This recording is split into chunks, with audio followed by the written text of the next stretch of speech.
This is StayLit Love here, and I'm here to bring you a lituation as above, so below for the astrology forecast this month, February 2019. So, February, we start off with a new moon on the 4th in the sign of Aquarius. Aquarius is a very innovative, future oriented sign that is really about progressiveness and pretty much being your authentic self. It's an air sign. It has to do with the mentality of things, the higher mind, and kind of a genius energy. So, activating the new moon energy for this month, we're looking at a lot of things moving forward, the future. And how better is that considering that, this is the beginning of the year. People are still setting in their New Year's resolutions. I like to call them more of intentions.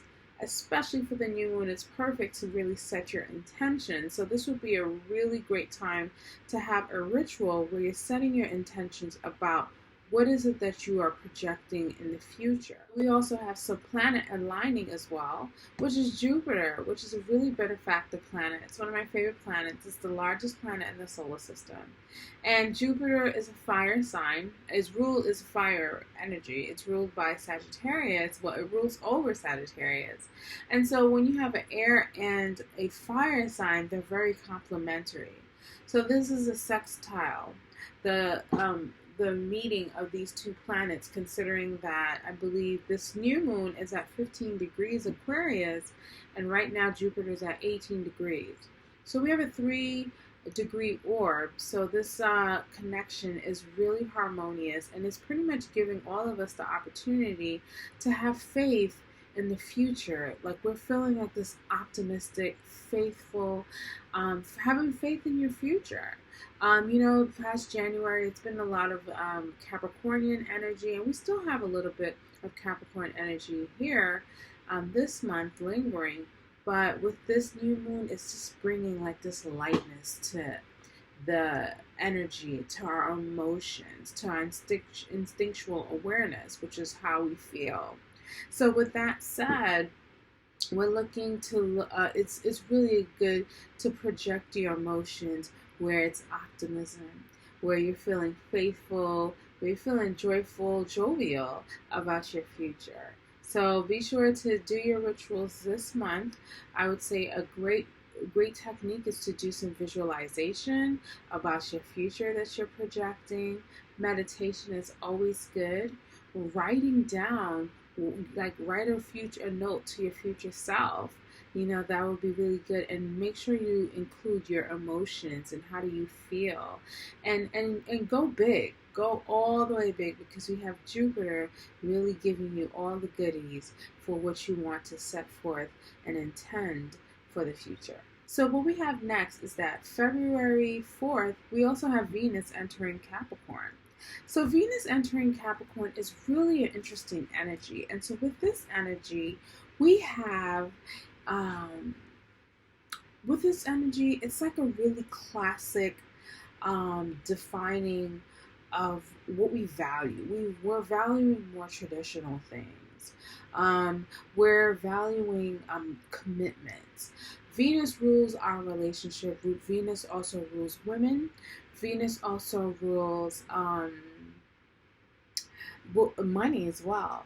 So right now, with Venus going to Capricorn, and this pretty much lasts for about a month, I would say for this throughout the whole month, you want to really value things that will last.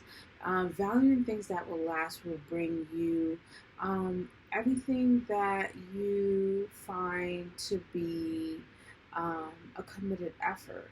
This is giving you lasting value when you think of Venus in Capricorn. I would say Venus also rules fashion, so really classic looks is really important. Like the classic look that will transcend any trends is really good in beauty, like hence the red lip. Red lip is always in fashion, is always something that's trendy from the 20s, 30s, the 40s, 50s, and so forth. Another thing, I would say being a little conservative with your money will be really good. Consider going maybe thrifting where you're getting old items or antique shopping if you want to buy yourself something, because Venusian energy is all about, feeling good and buying great things and possessing and having the best of the best. So when you're shopping and you're going out, say you're buying stuff for your home, it'd probably be a good idea for you to go to like a antique shop. You'll probably find something really quite valuable. Again, saving money is really a good thing. You probably will be rewarded very well. Going to the banks and figuring out how you can save money. We in the United States, we're all getting our taxes, or we're preparing to do our taxes. So if you get your check, and you should before this transit ends, it probably would be a greater idea to conserve things. And in regards to relationships, relationship energy is really something that you would want to be like. Probably find a lot of people committing to things that they value, relationships that they value. Taking it to the next level. Capricorn is very ambitious energy, and Venusian energy is all about love. So you probably want to take love to the next level. Anything that's dear to your heart that you value, you want to take to the next level. And in order to take it to the next level, you would have to pretty much conserve it, commit to it, and also go for it for the long run. So that's Venus and Capricorn. Next, on the 10th, we have Mercury entering Pisces. That's a beautiful energy. Mercury, we know, a lot of people know about Mercury. I would say a lot of people learn about astrology, or that's their gateway to astrology, through the Mercury retrograde. So Mercury retrogrades, it rules our mindsets, the way we think, the way we communicate, technology around us, driving. It even rules our cousins as well, our community, our close-knit community and neighborhood as well. So Mercury now going into Pisces. Pisces is a very feminine energy. It's an energy that's very nebulous, very spiritual, very abstract. So when we talk about Mercury going into Pisces, the energy is really quite, our mind is really non-linear. We're not really thinking pretty objectively or logically. Our minds, we tend to have more creative thoughts. We tend to probably get downloads from, I don't know how I figured that out, but it's like something that could be maybe from a dream. Pisces also rules the dream world as well. So you might also find that, when you wake up in the morning, you just have this wild creative idea about doing things. So I would suggest throughout this transit, it'd be a good idea to kind of have like a pen and pad, a notebook right next to your bed and your nightstand. So when you wake up, you probably would have some pretty profound dreams that will give you some great ideas as well. Another thing, like artistry must be really big. If you're an artist, this is a great time to create.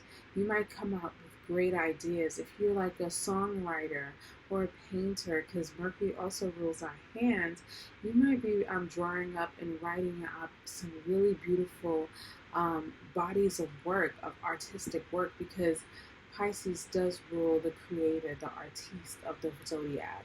So our mind is going into that place. So we're coming up with very creative ways of communicating our ideas and so forth. And our mindset is more or less, less logical, but more dreamy, more romantic. Another thing, also, romance might be a big thing. You might be professing your love, and this is perfect because this is near Valentine's Day. So Mercury in Pisces might have a lot of people really speaking from their heart, because like I said, Pisces is a very feminine energy. It is the higher altitude of Venus energy, so it's unconditional love. So people might be professing their unconditional love to each other for the Valentine's holiday, or just throughout the whole month. And I find it so beautiful. It's a very creative energy. And also, I would use this energy to meditate as well, because Pisces also rules our spiritual nature, and meditation also has to do with the mind. And so because the mind won't be so busy with so many things, it would be kind of on a flowy energy, meditating and pretty much releasing all that logical, all that, frantic energy and stuff that it was when it was in Aquarius. When Mercury is in Aquarius, we probably had so many ideas, just like so many genius things, and probably felt restless. Now the mind gets to relax, and so you take this time to pretty much have a meditative session, really release all your thoughts, drop your energy down to your heart, and listen. And it might be, you'll be surprised at what you'll hear. So the next day, the next transit we have is when Mars enters Taurus on the 18th of February. So Mars entering Taurus, this is kind of giving us another slowdown, a calm, because when Mars was in Aries, it was at home, and it was just like that push energy. And we probably really needed that. So, at the start of the year, with the intent of getting everything done, starting the year off right, having the courage and the energy. Now, when Mars is going into Taurus, it's like, okay, I did a lot.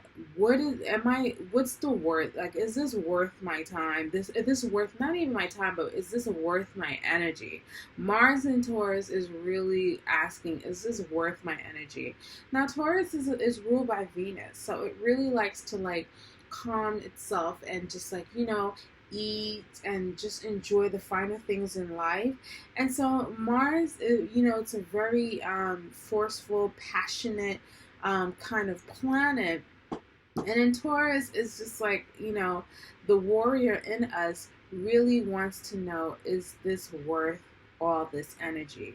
So right now we are assessing what is worth our energetic, our force, our drive to go after the things that we desire and what we find passionate, and what is it that we want to go after, and so forth. So this is the energy now. We're getting a little slowed down, and we're grounding ourselves with what is it that we're going after, and not just going, doing things and thinking later, as impulsive as Mars and Aries can be.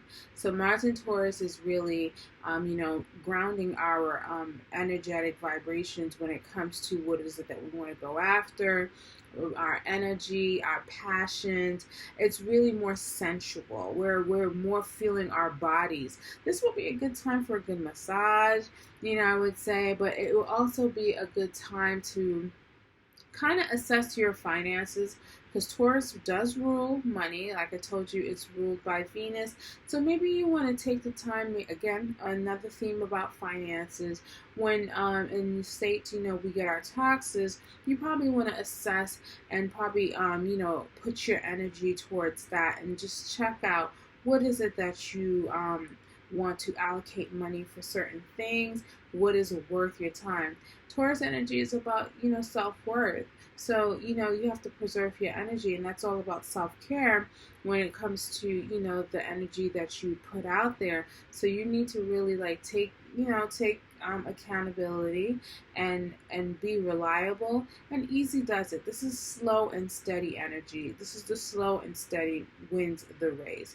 So take your time towards what is it that you're going after, what is it that you're passionate about, and so forth, and always ask yourself, is this worth my energy? So next we also have on the 18th, Chiron entering Aries. Now, most astrologers don't really talk about Chiron. Chiron is a really interesting planetoid, asteroid. We're still trying to figure out what it is, but pretty much it's in between Saturn and Uranus. And so it has a really heavy energy, which is the wound, and the freeing aspect is when we heal, which is close to Uranus. Now, this transit takes about 8 years. And Chiron has been in Aries before, last year in 2018, but went retrograde back into Pisces, and now it's going back into Aries, where it's going to stay for the next 8 years. Chiron in Aries. Well, let's talk about Chiron in Pisces. Chiron in Pisces, if you have noticed, I seen that Chiron in Pisces was really healing the feminine energy. Because Pisces, again, like I mentioned before, is a very feminine sign. It's really one that, we would see throughout this transit that self-care and self-love is something that was just a constant thing. And that's because from the last 4 years of the transit, that's when we were healing ourselves, the feminine energy. And that goes for men and women, because we all have feminine and masculine energies. And that has to do with our emotions, our self-worth, what we value, right? So those things is like something that we had to really look into our emotional well-being, right? And see, how are you valuing yourself? How is it through self-care? Are you empowering yourself? I mean, there has been so many initiatives to help women, to push women to be more empowered, to feel good, because women in this society is usually, putting all the energy outwards to everyone, caring for their families, and and we doing our work and stuff, and we have our children, and sometimes we're the last people that we take care of. And so then we have to kind of empower ourselves, and that's that feminine energy, regarding all people, all of us, because we are so outside driven, like, work driven, and don't really take care of the emotional well-being. So I would say from this whole transit, it really has healed the emotional wellness of the collective, of where we are. At least I would say we have really gained consciousness of the fact that, wait a minute, I have to take care of like the internal world as well. So now on the 18th, with Chiron going into Aries, there's more of a masculine kind of wound that we will be seeing. So with Chiron's transit, it's called the wounded healer. It's pretty much the mythology that comes with it is that there was a medicine man who shot himself, who had a bow and arrow. He was actually a centaur, kind of like the symbol for Sagittarius, half man, half horse, or half beast. And so he was more of a medicine man, an herbalist, and so forth. And his medicine, he shot himself in the foot. So it's like it's like he has the medicine to heal, but also it poisoned him. And he was unable to like really fix himself. And so that's the energy of Chiron. It's like a part of our chart. If you would do a natal chart reading of your own personal chart, you would see where Chiron is, and that's where you kind of have your personal wound. And it's with your intention is how you can heal yourself. And sometimes that would have to be something where it has to be a community effort, or definitely one that can help you liberate yourself in a way. So now back to Chiron being in Aries. Aries is a very masculine energy. It's very, go after, it's the first of the sign. It's very powerful. It's not powerful, but more or less takes initiative, takes drive. It rules the body, it rules the head, right? And last time Chiron was in Aries, I find it really interesting, was during the Vietnam War. And this is the first time we saw like the wounded soldier. This was the first time we saw like the real repercussions of war. We saw our men coming back, and they were wounded. And Mars and Aries energy is usually known as the warrior, as the soldier. So we were seeing the wounds of that. But at this right now with this transit, I think we're seeing how the masculine energy needs to heal. And I think with last year, with the Me Too movement, we've noticed how men of power have taken advantage of, their status with, all the allegations and the rape and everything that was going on throughout the whole Me Too movement. And we're all looking like, wait a minute, this isn't right, and this is something that's been going on right now. So I think that's the beginning of seeing the wounding of the masculine energy. We also have another buzzword that's going on, which is toxic masculinity. I attest that to Chiron and Aries, and that probably was happening when Chiron is in Aries last year. So there's going to be more themes that's going to really focus on the masculine energy of maybe driving, doing things too much, being so impulsive, just like that masculine energy. It's going to be some wounding, and it's going to be a gaping wound that's going to occur for the next 4 years. And I would have to say within 4 years after that, that's when we're going to start healing that energy. So how will you start healing your masculine energy? We'll look to your chart where Chiron is. And when I go through each sign, I will tell you where this wound will be occurring, and so you can get a head start and have a real awareness of how you can begin your healing process.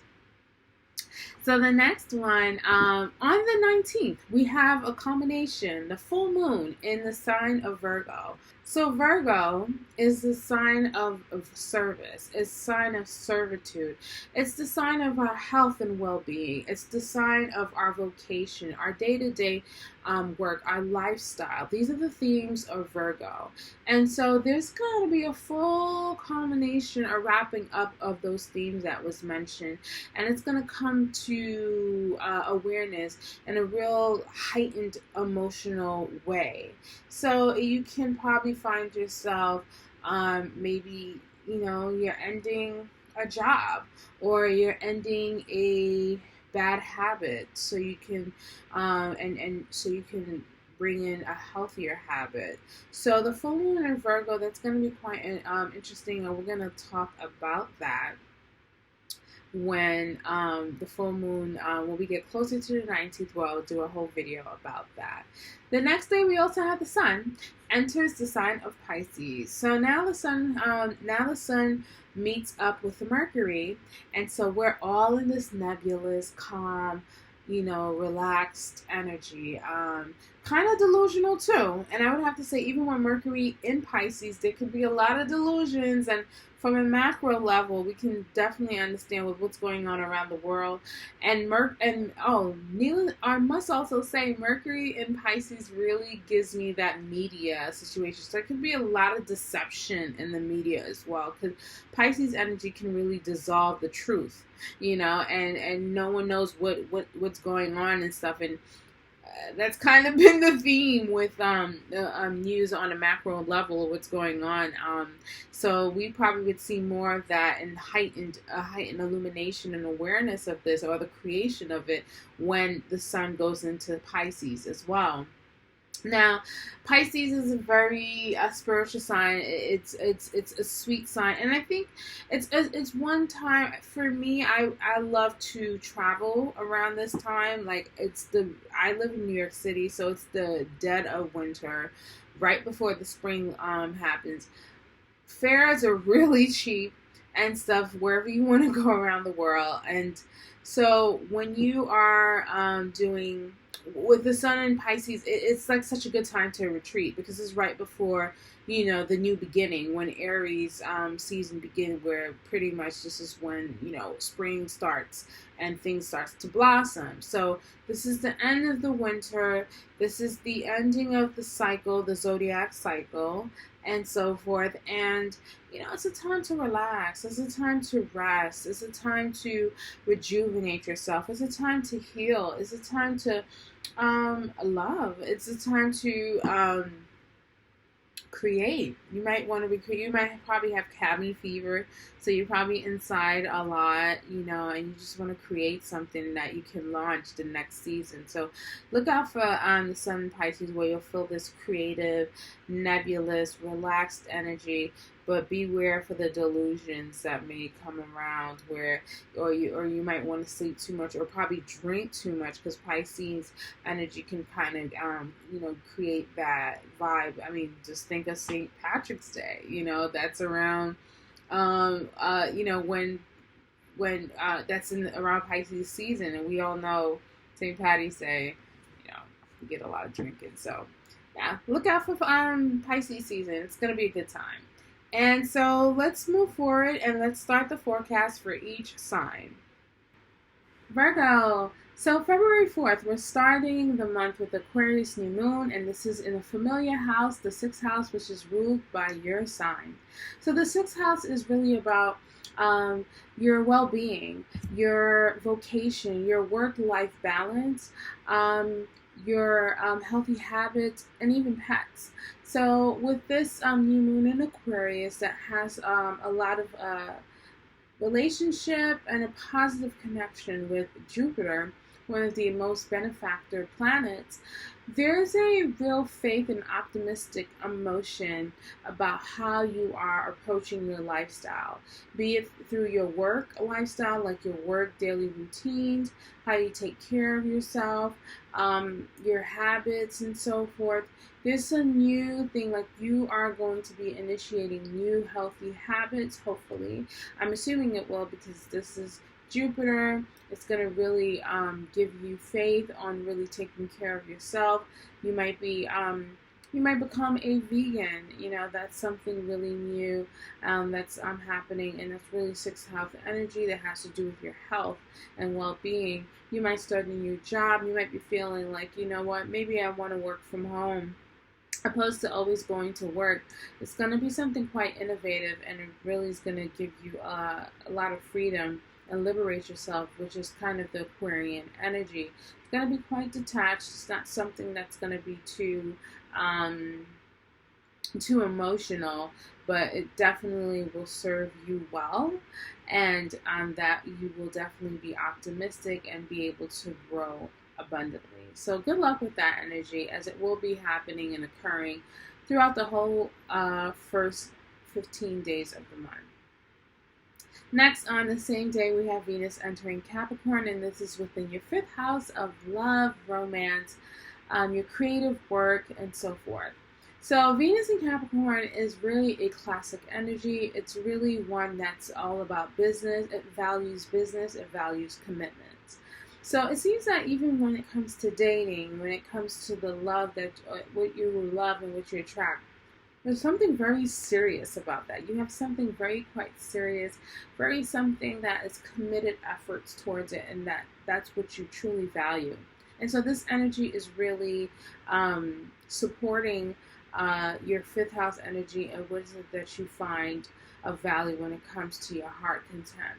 This also will be towards what is it that you're creating as well, which will have a lot of lasting value, be it within relationships, what you love, romantic evenings, events with others, all around fun. Even with your children, you might find them to be so gorgeous, so beautiful, so loving, as Venus also rules what is it that we love, and so forth. Finances may also get a boost here, where you might want to take advantage of this energy, where you probably want to invest in your money, make sure it's something that could, or maybe watch to see what is it I can do, or what is it I can attract, things that I value to make my money something that will be sustainable and have long-lasting value.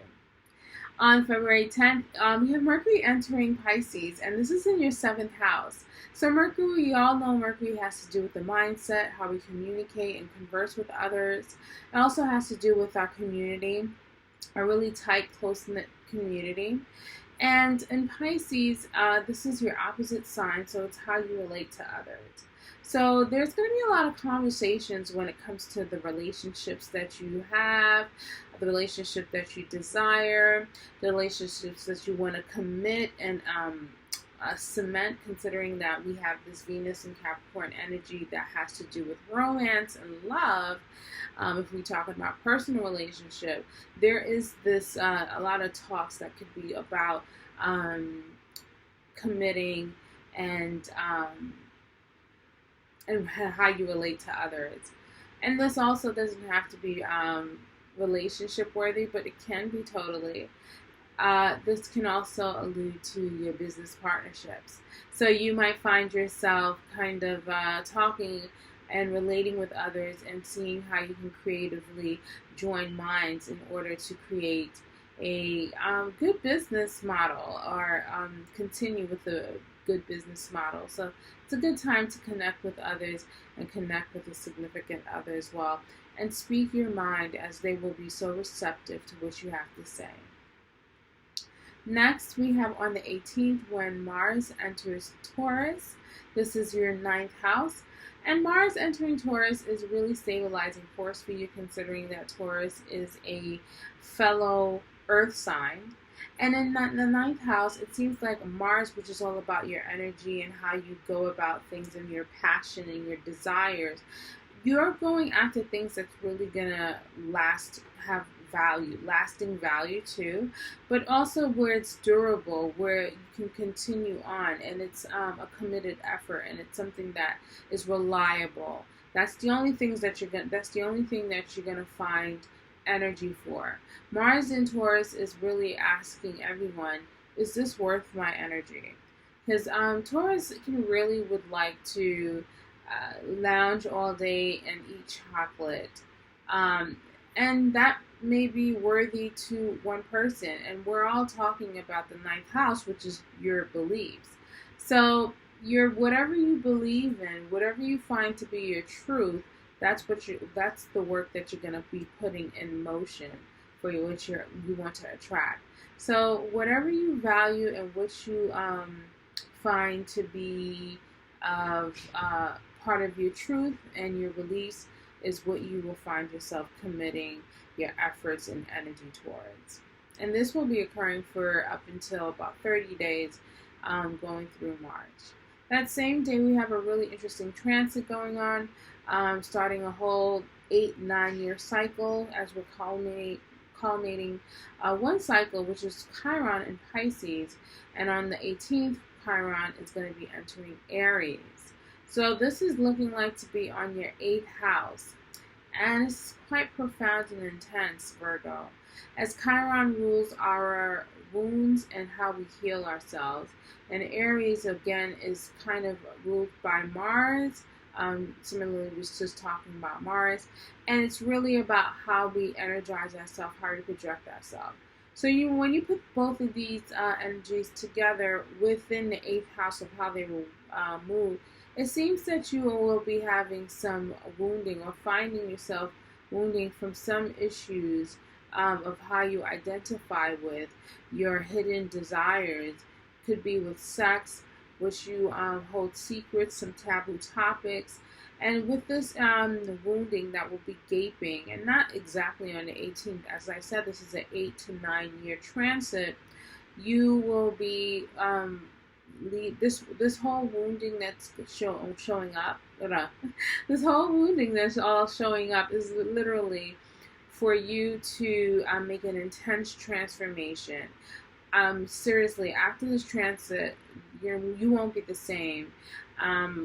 Within 9 years, who will be the same? It would be unfortunate if you would be, but there is an evolution happening here for you to heal some of this 8th house energy themes that has to do with sex, taboo topics, and so forth, and even how you attract certain things in the psychology of why you attract certain things will lead to healing. So I truly believe and feel that, considering that when you know better, you will do better.